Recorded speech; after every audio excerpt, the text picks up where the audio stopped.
My name is Hannah Dixon, and the wonderful lady beside me is my mother named Sandra Beverly. Well, I was diagnosed with polymyositis in 2005 at the University of the West Indies, which I was feeling a lot of pain in the joints.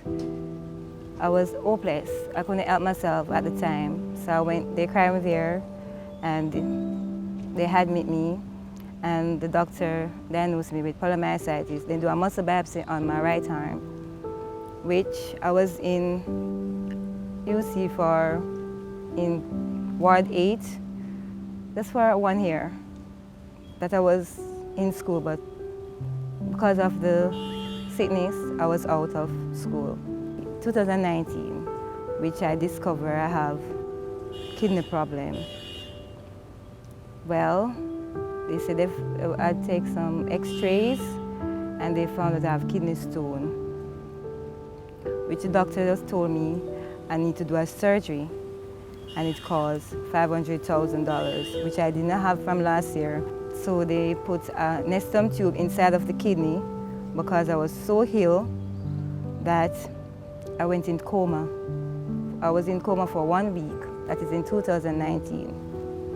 They placed a nestum tube inside of the kidney, so I have to be walking up with a tube on my leg, strap on my leg, for some time till it starts getting blacked up, till I start severe pain. And I was getting weak. Thanks God for Andre Williams that assisted me trying to put it in the paper, the Star, and get it out there across the world to see what a young girl like me is going through. It's very hard, but I thank God for him, because without him, it wouldn't be possible. And Almighty God that's up above, trust me, I have to give him thanks. I would be standing here right now. I could be 6 feet underneath the ground right now without God, if it was for God. My name is Andre Williams. I've known Anna over the years. We're from the same community, so I've always seen her. We go to the same shops. We're always up and down. So we know each other like that. And I spoke to Anna, and she told me how she was feeling and all that she's going through. I didn't know about the surgery that was supposed to be done at that time, but I saw her sister. I think her sister was the one who had some papers going around in the community, and she was asking for donations. She spoke to me, but then I think it was a day or two after I passed lady in the community. So she found out my car, and she said to me, Hannah needs help. So she was asking if I could contribute something. But then I realized, I said to myself, if this is what we're going to do, then we'll never come up with the sum of money that is needed for the surgery. So I said to her, I will go and speak to Anna. As a matter of fact, I went home the very night and I spoke to my wife. I told her that I'm going to make some calls. I didn't know any numbers. I Googled Jamaica Star, and I found a number. Someone put me through to, I think her name is Simone.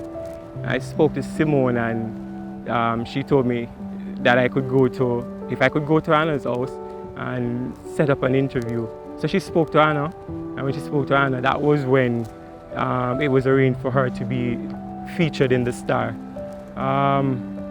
It wasn't long after, I think it was about 3 or 4 days after I spoke to her, it was featured in the Star, and we started getting calls. Simone called me and told me that she got a call from the office of the Prime Minister. I was overwhelmed when Andre said, Hannah, so the Prime Minister going to donate. I was saying, wow, but he says not a sure, don't broadcast it as yet, just hold on till you get the good lowdown, say yes. Well, so I'm here right now, and trust me, I'm very grateful and thanks. I don't know what words can explain how I felt right now. When she told me that she received the final call and that she should come in and the Honorable Prime Minister would be giving some amount of fund towards her medical, I was extremely excited. I was supposed to go to work today and I decided I'm not going. I have to be here with her, just to be a part of this. And this in itself is an historical moment for me. Like I shared earlier on, My first time being here, you know what I mean? So I am truly grateful. I'm truly grateful for the hand extended by the Prime Minister, the Office of the Prime Minister, and his foundation. We're truly grateful. I trust that God will just continue to bless and, you know, to give you wisdom to continue to lead this nation. I get too familiar with the idea of nursing. Trust me, I don't know, because I'm in the hospital. I love patients, I love to help sick, and I love homeless. I just want to share what I have been through and what somebody inspired me and helped me. I just want to reach out to somebody else and do the same, to show my gratitude and my thanks. I want to work. I want to live a normal life like everybody used to, like what I always wanted and dream about. But I trust God. That's all I can do and all I can say right now, because it's not the end of the road. Once there's life, there is hope.